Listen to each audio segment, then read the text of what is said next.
Speaking of which, we've got North Carolina. Josh, we seem to talk about the Tar Heels each and every week, but we don't necessarily talk about UNC. We're talking about who they're playing. So we've got a game in Chapel Hill where Miami comes in having all these important games surrounding the North Carolina game, and the Tar Heels are really down. Miami probably not in a whole lot of trouble here, but what's the line and what's your thoughts on Miami, North Carolina? So this game's hovering around 3 touchdowns right now. Miami, a huge, huge favorite. And for North Carolina, I mean, they're basically playing their backups at this point across the board. They've lost over 16 guys to season-ending injuries. They've got another half dozen of guys who are going to miss this game this weekend. Michael Carter, their top running back, he's run for over 400 yards. Kind of been one of the only bright spots on this North Carolina team this year. He's missing the game now on Saturday.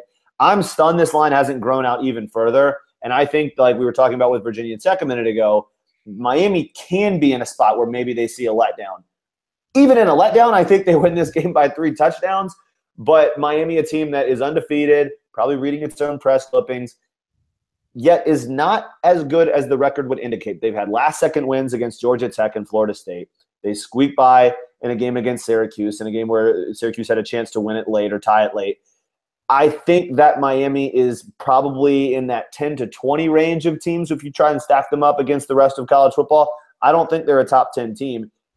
And meanwhile, North Carolina, with all of those injuries, it's just going to be too hard for them to score points. I think ultimately Miami starts slow but pulls away late. I see this as a 38-3, 38-7 type game, but it could be 14-3 at halftime and before Miami wakes up. We've seen them do that already this season.